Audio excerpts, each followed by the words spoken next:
तेज तलिया अंचल लोकों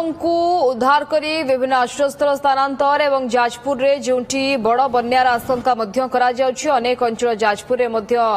जलार्णव होईछि। संजीव नायक जाजपुर आम सहित जोड़ी होइछन्ति सीधासलख संपर्क में विस्तृत सूचना पाई। संजीव टिके जाजपुर बाबद रे जाजपुर स्थिति बाबद अवगत करांतु जो बन्या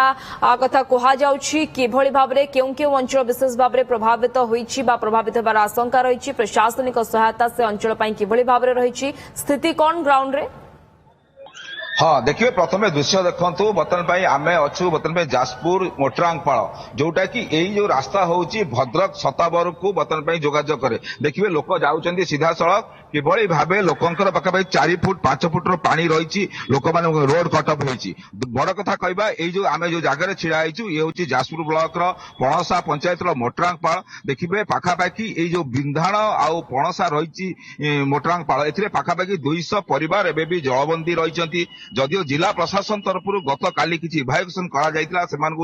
जो स्कूल घरे रखा जाइथिला से स्कूल घरे पानी पशियारु तांकु नेकी अन्यत्र स्थानांतर रखा जाइछि। बड़ कथा कहवा कुआ जाउछि बैतरन ये जो बन्या आसीछि ये बहुत बड़ बन्या जोटा कि पाखापाखि 15 वर्ष पूर्वे भी एभଳି बन्या हेनतला बोली स्थानीय लोक कहउछन्ति। स्थानीय लोक अछन्ति जो माने क्षतिग्रस्त कोन कहबे अब जो बन्या आपण आगु देखिले बहुत बड़ बन्या पानी हेछि केमति आपण गाँव अवस्था देखंतु ये जो बन्याटी है आम जीवन में प्रथम बन्या एते बन्या आम केबे फेस कर नथिलु। द्वितीयतः आमर ये जो बन्याटी काली संध्या बेलू आसी सबू गाँ को विच्छिन्न करिछि विशेष करी मोटरांपाल बिंधाण पणसा पाटपुर बाह्य जगत विच्छिन्न काली ठारू कौनसी जिला प्रशासन एठाकू आसी नांती किंबा कौनसी राजनैतिक व्यक्ति एठाकू आसी नांती। गतकाली इभाक्यूएसन करा जाउथला किछि लोक स्थानांतर करा जाइथिला गोटे स्कूल को पणसा जोटा कुआ जाउथला अंकुला स्कूल सेठी पानी हैला तापर तांको अन्यत्र स्थानांतर करा जाइछि केते रात्रि बंद करा निश्चित भाव में जो मानू स्थानांतरित करा जाइछन्ति आपण नेकी विजुअल नियंतु देखिबे सेमानक कतरे आज पर्यंत रंधा खाद्य मिली नाही ना सुखिला खाद्य मिली ना रंधा खाद्य मिली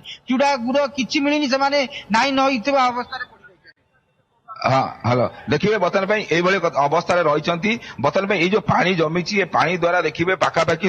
हजार हजार हेक्टर चाष जमी रही जाजपुर ब्लॉक और दशरथपुर ब्लॉक दुईटी ब्लॉक बर्तमान पाखापाखि कहवा निश्चित 15 रु ऊर्ध पंचायत बर्तमान जलबंदी होती जदियो पानी जलस्तर जो भाव बढ़ी रही आहरी बढ़िबार आशंका कराई। देखिए बंध सहित पानी चलू कौटी किसी बंध भांगा कि अन्य दुर्घटना पूर्व जिला प्रशासन तरफ सजा कराई विभिन्न जगह बाली बस्ता पका जाउछि विभिन्न जगह चिन्हट करा जो माने बर्तमान अच्छा जो स्थानांतर कार्य चली दशरथपुर कतु जाजपुर देखिए सबू जगार बर्तमान प्रशासन तरफ उद्यम जारी रही किभଳି भाव ये जो बन्या किभଳି भाव पार हो लोक क्षति न करू।